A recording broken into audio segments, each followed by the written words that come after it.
Hello everyone, नमस्कार। एक बार फिर से स्वागत है आप सभी का लोधाजी क्लासेस के बीए प्लेटफॉर्म पर।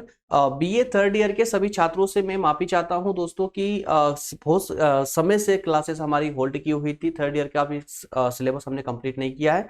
जी हाँ, पॉलिटी में काफी सेशन हो चुके हैं, बट हिस्ट्री और इकोनॉमी में बहुत ही कम सेशन है अभी। तो दोस्तों, अब बीए थर्ड ईयर के सभी सेशनों को अब हम फिर से कंटिन्यू कर लेंगे। अब कोई भी गैप नहीं होगा बीच में। आपके एग्जाम भी आ चुके हैं, तो कोशिश करेंगे कि एग्जाम से पहले आपके सब्जेक्ट कंप्लीट कर लिए जाए। जैसे हिस्ट्री और इकोनॉमी पर विशेष फोकस रहेगा पॉलिटी के साथ साथ में। ओके ना दोस्तों, चलिए शुरुआत करते हैं अपने सेशन की। शुरुआत करते हैं दोस्तों, शुरुआत करें उसके साथ में आप लोगों को ये भी बता दूं दोस्तों कि देखिए क्या है, कुछ सब्जेक्ट आप लोगों को बीए फर्स्ट ईयर में पढ़ने को, जो आप थर्ड ईयर में हैं, या कहें कि सेकेंड ईयर में कुछ सब्जेक्ट आपके हैं जो थर्ड ईयर में आपको यहाँ पर पढ़ने को मिल रहे हैं। मतलब कुल मिलाकर के ये कि हो सकता है कि आप फर्स्ट ईयर या सेकेंड ईयर में हैं और आप जो है थर्ड ईयर की जो हम सब्जेक्ट पढ़ा रहे हैं, पॉलिटी या हिस्ट्री इकोनॉमी कोई से भी, वो आपके फर्स्ट या सेकेंड ईयर में मैच हो रहे हैं। तो दोस्तों, बिना संकोच के आप उसको, बिना डाउट के आप उसे पढ़ सकते हैं। कोई प्रॉब्लम नहीं है, आपका टॉपिक मैच होना चाहिए। ये सब ऊपर नीचे जो होता है ना, कि आपके यूनिवर्सिटी में हो सकता है कि जो सब्जेक्ट हम पढ़ा रहे हैं वो सेकेंड ईयर में हो और हम तो यहाँ थर्ड ईयर बता रहे हैं। तो दोस्तों, सिर्फ यूनिवर्सिटियों का चेंज होता है, बाकी टॉपिक हमारा सेम ही होता है। ठीक है ना? तो आप अपनी स्टडी को कंटिन्यू कर सकते हैं, कोई प्रॉब्लम नहीं आएगी। चलिए दोस्तों, शुरुआत करते हैं अपने सेशन की। शुरुआत करते हैं सेशन की। आप सभी भली भांति रूप से जानते हैं कि अभी हम थर्ड यूनिट लोक प्रशासन के अंतर्गत थर्ड यूनिट पर डिस्कस कर रहे हैं, जिसमें अभी हमारा फोर्थ टॉपिक चल रहा है संघ लोक सेवा आयोग। संघ लोक सेवा आयोग, और उसी के अंतर्गत दोस्तों हम आज डिस्कस करने वाले हैं विटलेवाद को। क्या? विटलेवाद या विटले परिषद। ये क्या थी दोस्तों? इसको समझने के लिए हमें तीन बिंदुओं पर विशेषकर फोकस करना है। वो तीन बिंदु है हमारे कौन कौन से? सबसे पहले हम विटले परिषद का अर्थ समझेंगे, संगठन देखेंगे, और ये विटले परिषद क्या कार्य करती है, उन कार्यों को समझते हुए हम आज का टॉपिक हम क्लियर करेंगे। क्लियर है? चलिए दोस्तों, शुरुआत करते हैं अपने सेशन की। शुरुआत करते हैं, बिल्कुल एकदम फ्री होकर के बैठ जाइए, कोई प्रॉब्लम नहीं आने वाली है। बहुत स्मूथ सेशन चलने वाला है, एकदम आसानी से समझ आ जाएगा। ये कुछ भी नहीं है दोस्तों। देखिए, इस टॉपिक से पहले, इस आज के जो हमारा सेशन है, इससे पहले हमने एक सेशन और किया था जिसमें हमने बात की थी कर्मचारियों के विवादों का समाधान। क्लियर है? कर्मचारियों के विवादों का समाधान। तो जो कर्मचारियों के विवादों का समाधान को लेकर के सरकार ने जो कुछ परिषदें बनाना प्रारंभ किया, कुछ संगठन बिठाना प्रारंभ किया, तो इस प्रकार के कई सारे प्रयास किए गए। किसके लिए? उन विवादों के समाधान के लिए। तो उन्हीं समाधानों में से एक समाधान विटले परिषद का था, जो कि एक कारगर साबित हुआ था।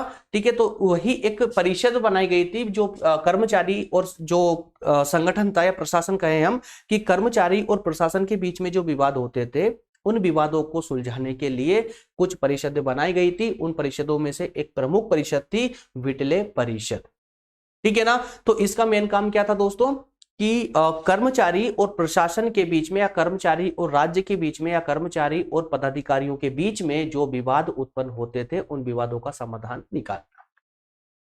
ठीक है ना? तो इसी प्रकार से दोस्तों, ब्रिटेन में 1916 में, 1916 में ब्रिटेन में 1916 में कार्मिक और शासन के बीच में विवादों के समाधान के लिए एक समिति बनाई गई थी। ठीक है ना? तो कर्मचारी और प्रशासन के बीच में जो विवाद होते थे, उनको सुलझाने के लिए ब्रिटेन में 1916 में एक समिति बनाई गई थी। और इस समिति के जो अध्यक्ष थे, वो कौन थे दोस्तों? विटले। उसका नाम था विटले। और इस समिति के अध्यक्ष विटले होने के कारण ही इस परिषद को विटले परिषद के नाम से जाना गया। लेकिन समझिए कि ये जो परिषद बनाई गई थी विटले परिषद, ये अपने कार्य में इतनी कारगर साबित हुई कि इसके बाद में जितनी भी परिषदें इस प्रकार की बनाई गई, वो सारी परिषदें विटले परिषद के नाम से ही जानी गई फिर आगे चल के। क्लियर है? तो इस प्रकार से विटले को अध्यक्ष बनाते हुए एक परिषद बनाई गई, जिस परिषद को विशेष कार्य दिया गया कि कर्मचारी और राज्य के बीच में जो विवाद उत्पन्न होता है, उन विवादों का समाधान करने का प्रयास किया जाए, या किस प्रकार से समाधान करे, ये ढूंढ करके ये परिषद लेकर आए। ठीक है? तो इस प्रकार से इस परिषद ने अपना कार्य करते हुए शासन को एक सुझाव दिया। शासन को एक सुझाव दिया। पहले इस परिषद ने, विटले साहब ने अपनी अध्यक्षता में जो परिषद बनाई थी, जिसे विटले परिषद के नाम से जाना जाता है, वो परिषद ने कार्य करना प्रारंभ किया और अब वो परिषद धीरे धीरे अपना कार्य करते हुए उन्होंने एक प्रोजेक्ट तैयार किया और उस प्रोजेक्ट को लेकर के सरकार के पास गई। उनसे कहा कि साहब, जो आपकी समस्या है इसका समाधान अब एक ही प्रकार से करना ज्यादा उचित होगा और वो प्रकार ये होगा कि प्रशासन और कर्मचारी दोनों के प्रतिनिधियों को मिला करके एक संगठन बना जाए या एक समिति बनाई जाए। क्या किया जाए कि कुछ कर्मचारियों के प्रतिनिधि ले लीजिए आप और कुछ शासन के प्रतिनिधि ले लीजिए, दोनों को मिला करके एक समिति बनाई जाए।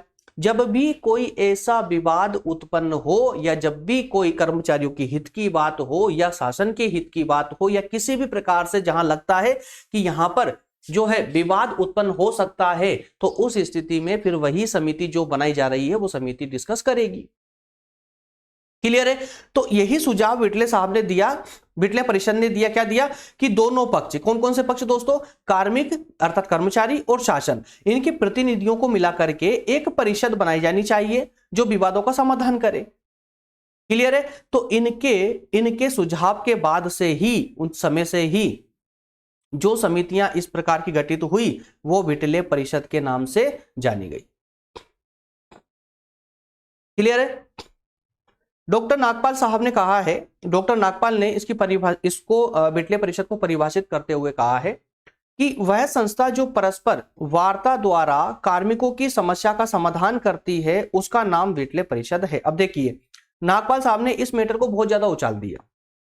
अभी तक तो जो है ये परिषदें सिर्फ विटले तक ही सीमित थी, लेकिन कुछ अब विद्वान थे जिन्होंने परिभाषा देना प्रारंभ कर दिया, विटले परिषद को परिभाषित करना चालू कर दिया। तो डॉक्टर नागपाल ने क्या कह दिया? उन्होंने कहा कि अब जो भी समिति कर्मचारी और शासन के विवादों को सुलझाने का प्रयास करती है या सुलझाने के लिए गठित की जाती है वो सब विटले परिषद है। ठीक है ना? तो इस प्रकार से विटले परिषद विश्वविख्यात हुई, विशेषकर ब्रिटेन में बहुत ज्यादा प्रचलित हो गई और इस प्रकार की जो भी विवादों को समाधान करने के लिए जो भी परिषदें गठित की जाने लगी थी वो सारी परिषदें क्या कहलाने लगी दोस्तों? वो जो है विटले परिषद कहलाने लगी। ठीक है ना? चलिए, अगला पॉइंट है हमारा विटले परिषद का संगठन। विटले परिषद का संगठन, तो अब इसमें हमें देखिए, अभी हमने व्याख्या के अंतर्गत क्या देखा है कि विटले परिषद क्या थी, कैसे बनाई गई, है ना, किस किस प्रकार से कौन इसमें था और किस प्रकार से इसका गठन हुआ। अब हम ये देखेंगे, इस पॉइंट में देखेंगे कि विटले परिषद को जो गठित किया गया वो किस किस स्तर पर किया गया, मतलब उसका जो संगठन, विटले परिषद को जो संगठन किया गया, उसका वो संगठन बनाया गया, वो संगठन किस स्तर पर बनाया गया, किस किस कार्य के लिए बनाया गया। तो यहां पर 3 स्तर पर विटले परिषद को स्थापित किया गया, गठित किया गया। वो 3 स्तर कौन कौन से दोस्तों? सबसे पहला स्तर तो राष्ट्रीय लेवल पर, भाई पूरे देश के लेवल पर राष्ट्रीय लेवल की जो परिषद होगी उसका विशेष कार्य होगा कि राष्ट्रीय लेवल पर कर्मचारी और प्रशासन के बीच में जो विवाद होंगे उनको निपटाने का कार्य कौन करेगी? राष्ट्रीय स्तर की परिषद करेगी, जो नंबर 1 में दी गई है। ठीक है ना? नंबर 2 में बात करेंगे विभागीय परिषद। तो दोस्तों पूरे देश में अलग अलग विभागों के लिए अलग अलग परिषदों के गठन की बात की गई। इसके बाद में तीसरे स्तर की अगर हम बात करें तो तीसरे स्तर पर क्षेत्रीय स्तर पर, अब चूंकि ये सत्य है कि जो अधिकतम जो विवाद उत्पन्न होते हैं वो क्षेत्रीय या स्थानीय स्तर पर अधिकतम होते हैं, है ना। तो ये समितियां, क्षेत्रीय स्तर की जो समिति बनाई गई, विटले परिषद समिति बनाई गई, इसका महत्व बहुत ज्यादा था क्योंकि सबसे ज्यादा विवादों में यही फंसी रहती थी, सुलझाने का कार्य करती थी।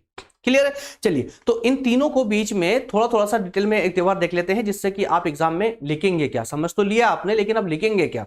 तो लिखने के लिए आपको डाटा भी तो चाहिए ना, तो वो डाटा आप यहां पर ये ले लीजिए। विटले परिषद कौन सी? राष्ट्रीय स्तर की। तो राष्ट्रीय स्तर की विटले परिषद, दोनों को ओपन कर लेते हैं। राष्ट्रीय स्तर की विटले परिषद की अगर हम बात करें तो देखिए, ब्रिटेन में राष्ट्रीय स्तर पर पूरे देश की लेवल पर गठित की गई विटले परिषद, इसको राष्ट्रीय विटले परिषद कहा गया। ठीक है, इसकी सदस्य संख्या, नाम याद रखेंगे आप लोग, कितनी थी? 54 थी, 54 थी। जो राष्ट्रीय स्तर पर परिषद गठित की गई उसमें कितने सदस्यों से मिलकर ये समिति बनी थी दोस्तों, ये परिषद बनी थी? तो 54 सदस्यों से मिलकर ये परिषद बनी थी। इसके बाद में इसकी एक और विशेषता यह है कि जो ये विटले परिषद है राष्ट्रीय स्तर की, इसमें इस परिषद में जो 54 सदस्य आए हैं उसमें आधे सदस्य कौन होंगे दोस्तों, कर्मचारी होंगे, और आधे सदस्य कौन होंगे, कर्मचारी मतलब उस फील्ड से संबंधित जो कर्मचारी है जिनके बीच में विवाद उत्पन्न होते हैं उनके प्रतिनिधि होंगे आधे सदस्य, और आधे होंगे प्रशासन की ओर से प्रतिनिधि। ठीक है ना, तो आधे आधे सदस्यों से मिलकर के ये इस प्रकार की परिषद बनेगी। अब इसकी अध्यक्षता कौन करेगा, तो इस समिति की अध्यक्षता करने के लिए प्रशासन के द्वारा एक उच्च अधिकारी को नियुक्त किया जाता था। क्लियर है क्या, है ना। तो ये थी राष्ट्रीय स्तर की विटले परिषद। अब बात करें विभागीय स्तर की वित्तीय परिषद की। विभागीय स्तर की, तो मेरे प्यारे दोस्त, विभागीय स्तर की मतलब ये कि पूरे देश में अलग अलग विभागों में अलग अलग परिषद गठित की गई। सेम कंडीशन थी। देखिए जनसंख्या की अगर बात करें कि इन परिषदों की संख्या कितनी थी, तो विभाग के ऊपर डिपेंड करता था कि अगर विभाग बड़ा होगा तो उसकी संख्या बड़ी कर देंगे इस परिषद की, और छोटा होगा तो छोटी कर देंगे। तो कुल मिलाकर के विभाग के ऊपर डिपेंड था। अलग अलग विभाग में अलग अलग संख्या थी उन परिषदों की, और साथ ही साथ में एक कंडीशन जरूर सेम थी। कौन सी, कि इस परिषद में भी, विभागीय स्तर की परिषद में भी आधे सदस्य कर्मचारियों की ओर से होंगे और आधे सदस्य प्रशासन की ओर से होंगे। क्लियर है। इसके तुरंत बाद में हम बात करते हैं स्थानीय परिषद की। तो दोस्तों स्थानीय परिषद में मैं आपको पहले ही बता चुका हूं, सेम कंडीशन है। सदस्य संख्या कितनी होगी, तो ये डिपेंड करेगा वहां की जनसंख्या पर। ठीक है ना, कि स्थानीय अलग अलग स्थानों के लिए अलग अलग परिषदों का गठन किया गया, अलग अलग के लिए अलग अलग परिषदों का गठन किया गया। क्लियर है। और इसी प्रकार से अलग अलग परिषदों के लिए अलग अलग गठन किया गया, अलग अलग समितियां बनाई गई, और उनमें उसकी जो सदस्य संख्या थी परिषदों की वो भी अलग अलग रखी गई। अब इसके साथ में एक कंडीशन सेम है जैसे राष्ट्रीय स्तर पर था। कौन सा, क्या था दोस्तों, कि आधे सदस्य कर्मचारी होंगे और आधे सदस्य प्रशासन की ओर से होंगे। क्लियर है। एक सेकेंड,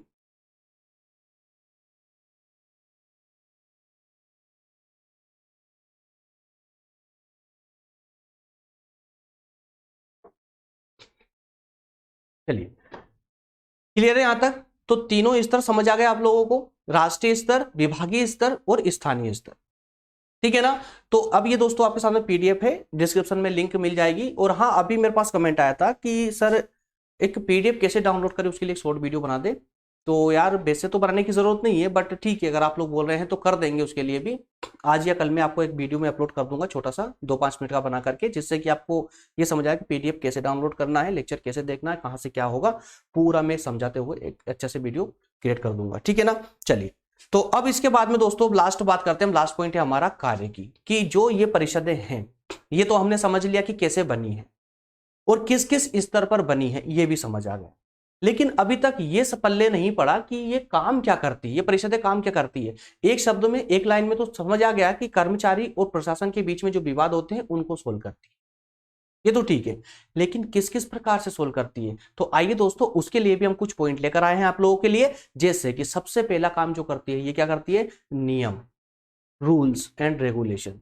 सभी को पता है, किसी भी देश में अगर उस देश की जनता को अगर व्यवस्थित रखना है, अगर उसको खुशहाल बनाना है, तो वहां पर रूल्स एंड रेगुलेशन का होना कंपलसरी है। और उसी और जनता हमेशा चाहती है कि रूल्स रेगुलेशन को तोड़ा जाए, है ना। तो उन्हीं रूल्स का ध्यान रखना सबसे पहला काम दिया गया है इस परिषद को। दूसरा दिया गया कि जनता को बेहतर सुविधाएं प्रोवाइड हो सके, बेहतर सुविधाएं मिल सके। तीसरा, जिस काम के लिए आपको बनाया गया है, विवादों के समाधान के लिए, वो भी कार्य यही करेगी। तीसरा, प्रशासन में सुधार कैसे करना, देखिए उधर जनता में भी सुधार करना है, जनता का भी डेवलपमेंट करना है, विकास करना है, उन्नति करनी है, वहीं साथ में प्रशासन में भी सुधार करना है। क्लियर है ना। तो ये 4 विशेष कार्य दिए गए, 4 विशेष कार्य सौंपे गए वित्तीय परिषद को। ठीक है। तो दोस्तों सबसे पहले नियमों के बारे में भी 4। तो कर्मचारी संगठनों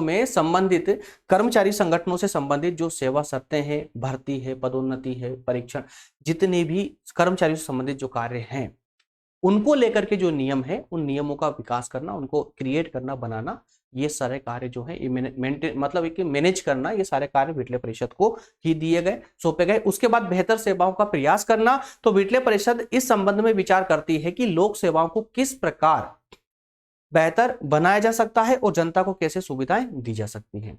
लोक सेवा को बेहतर भी बनाना है और जनता को अधिकतम सुविधाएं भी प्रोवाइड करनी है। अगला है विवादों का समाधान। तो वित्तीय परिषद का जो मुख्य कार्य वो विवादों को सुलझाना है। मुख्यतः वेतन, भर्ती का, या देखिए कर्मचारी प्रशासन के बीच में किस मैटर को लेकर के विवाद हो सकता है, मैटर तो वही होंगे ना भाई, वेतन कम मिल रहा है, वेतन के लिए हड़ताल हो गई, ठीक है, भर्ती पर ईयर या नियम अनुसार नहीं ली जा रही है, या भेदभाव किया जा रहा है, ठीक है, कई प्रकार की और अन्य प्रकार की सुविधाएं भी हो सकती है। तो उनको लेकर के जो विवाद उत्पन्न होता है, उन विवादों का समाधान करना भी इसका विशेष काम है। प्रशासन में सुधार करना, वित्तीय परिषद द्वारा केवल विवादों के समाधान के प्रयास करना ही पर्याप्त नहीं, ऐसे रचनात्मक उपाय भी सुझाती है जिससे विभागों का आंतरिक वातावरण स्वच्छ बना रहे और अधिकारियों और कर्मचारियों के बीच स्वस्थ वातावरण निर्मित हो। छोटा सा सेशन था दोस्तों, बताइएगा मुझे क्या एकदम क्लियर हो चुका है, आपका एकदम क्लियर हो गया है? अगर क्लियर हुआ है तो प्लीज यस करके जरूर मुझे कमेंट करें, जिससे कि समझ आएगा कि यार हाँ आप लोगों को समझ आ रहा है। और मुझे दोस्तों थर्ड ईयर की क्लासेस किस प्रकार से आप लोगों को और प्रोवाइड करना चाहिए, कौन सा सब्जेक्ट पहले उठाना चाहिए, अधिकतम कमेंट करके मुझे जरूर बताएं। एग्जाम का टाइम है, आप लोगों का बिल्कुल भी मक्कारी मत मारिएगा। अभी मैं बस आप लोगों के कमेंट का ही वेट करता हूं। ये मान लीजिएगा थर्ड ईयर की जो क्लासेस है मैं और डिले करने वाला था, लेकिन आप लोगों की भरपले जो कमेंटें आ रही ना, उनको लेकर के उनके दबाव में आकर ही मैं थर्ड ईयर क्लासेस लेकर आ रहा हूं अभी। तो प्लीज कृपया करके मुझे बताइएगा जरूर कि किस प्रकार से कौन कौन सी क्लासेस पहले लेनी चाहिए बीए थर्ड ईयर के लिए। जिस सब्जेक्ट को लेकर के अधिकतम कमेंट आएगी मैं उधर ही पहले झुक जाऊंगा। क्लियर है? चलिए निष्कर्ष की अगर बात करें दोस्तों, तो वित्तीय परिषद कार्यों को देखते हुए कहा जा सकता है कि वित्तीय परिषदों की व्यवस्था विवादों के समाधान के लिए, लोक प्रशासन को अधिक सक्षम बनाने के लिए बहुत महत्वपूर्ण है। ये सारा फॉर्मेट आपकी एग्जाम के लिए होता है ताकि आप एग्जाम में किस प्रकार से आंसर राइटिंग करें। क्लियर है? सिर्फ समझाने से काम नहीं होगा, डाटा भी आपको देना होता है। भाई मैं समझा तो दूंगा, लेकिन आप एक हफ्ते बाद या एक महीने बाद पूरी तरह से भूल जाएंगे कि इसमें क्या लिखे। आपको दिमाग में पता है कि मुझे पता है कि यार ये क्या है, परंतु लिखूं कैसे, ये बड़ी समस्या होती है। इसलिए डाटा देना जरूरी है। और जिस प्रकार का मैं आपको डाटा प्रोवाइड करता हूं, उसी डाटा को एक्सप्लेन करता हूं एज ए स्टोरी, जिससे कि आपको जब भी इस पीडीएफ को पढ़ेंगे ना, तो आपको ये पूरा सेशन अपने आप याद हो जाए। चलिए मिलेंगे नेक्स्ट सेशन में दोस्तों इसी के साथ में। और कुछ टॉपिक संबंधित प्रश्न है तो इनको एक बार देख लीजिएगा, नोट डाउन कर लेंगे, ज्यादा बेहतर होगा एग्जाम में। ये मान लीजिए, वैसे तो मैंने आप इस पर जो है एक मॉडल पेपर लिया हुआ है, लेकिन उसमें से क्वेश्चन बताया आप लोगों को। दोस्तों मैं लोक प्रशासन का बहुत ही जल्दी आप लोग के लिए एक मॉडल पेपर लेकर आने वाला हूं, जिसमें आंसर भी साथ में होंगे, विद आंसर 15 से 20 क्वेश्चन में आप लोगों के लिए लेकर आऊंगा। और उन्हीं 15 से 20 क्वेश्चनों को भी अगर आप पढ़ेंगे तो भी दोस्तों आपका कोई भी क्वेश्चन आउट नहीं होगा, क्वेश्चन 100% आएंगे, डोंट वरी, ठीक है ना। तो बहुत जल्दी मॉडल पेपर भी लेके आने वाले हैं। तो दोस्तों इसी के साथ में नेक्स्ट सेशन जो हमारा होगा ओ एवं एम पर हम डिस्कस करेंगे, ओ एवं एम पर। क्लियर है? चलिए मिलेंगे नेक्स्ट सेशन दोस्तों, ओ एवं एम, ऑर्गेनाइजेशन एंड मेथड, ये ब्रिटेन की पद्धति है, ठीक है। और अगर अमेरिका में बात करोगे तो ऑर्गेनाइजेशन एंड मैनेजमेंट, ये अमेरिका की है। तो हमें कौन सी पद्धति की ओर झुकना है, ये हम नेक्स्ट सेशन में ही बात करेंगे। अब चूंकि हमें ब्रिटेन की पढ़ना ज्यादा उचित रहेगा, क्योंकि हमारी जो व्यवस्था है कहीं ना कहीं, हमारी जो शासन व्यवस्था है या प्रशासन व्यवस्था जो है हमारी, वो कहीं ना कहीं ब्रिटेन की तरफ ही झुकती है। इस कारण से हमें ऑर्गेनाइजेशन एंड मेथड के कंसेप्ट को फॉलो करते हुए इस सेशन को भी हम जल्दी कंप्लीट करेंगे, ठीक है दोस्तों। और जो अभी तक टेलीग्राम पर नहीं आए हैं जल्दी टेलीग्राम पर आ जाए। कुछ छात्रों ने कमेंट भी किया था, कुछ डाउट था उन लोगों को कि सर व्हाट्सएप पर मैसेज आए थे मेरे पास में कि सर आप जो है टेलीग्राम पर कितनी फीस लेकर पढ़ाते हैं। तो मेरे प्यारे दोस्तों, टेलीग्राम पर कोई फीस नहीं ली जाती है। आप लोगों के लिए सारी सुविधाएं, जितनी भी सुविधाएं सेवाएं हम प्रोवाइड कर रहे हैं वो पूरी तरह से निःशुल्क है। आप YouTube पे पढ़ते हैं, टेलीग्राम पर लाने का आपका हमारा एक विशेष मकसद ये है कि आपसे एक भी सेशन छूटेगा नहीं। आपको जो पढ़ना है टेलीग्राम पर जब पढ़ना, जब आप टेलीग्राम खोलेंगे तो वो सेशन आपको वहीं दिख जाएगा, जब चाहे तब उसको प्ले कर सकते हैं। जबकि YouTube पर क्या होता है कि एक बार नोटिफिकेशन आता है, अगर आपने नहीं देखा तो वो चला जाता है। लेकिन टेलीग्राम पर, जिस ग्रुप में आप ऐड रहते हैं टेलीग्राम पर, वहां पर वो सेशन अगर आप 1 महीने बाद भी पढ़ेंगे, 1 साल बाद भी पढ़ेंगे, तब भी वो सेशन आपको वहीं मिल जाएगा, ठीक है ना। नोट्स भी आपको वहां पर प्रोवाइड हो जाती है। चलिए दोस्तों मिलेंगे नेक्स्ट सेशन में, तब तक आप सभी का बहुत बहुत धन्यवाद, थैंक यू।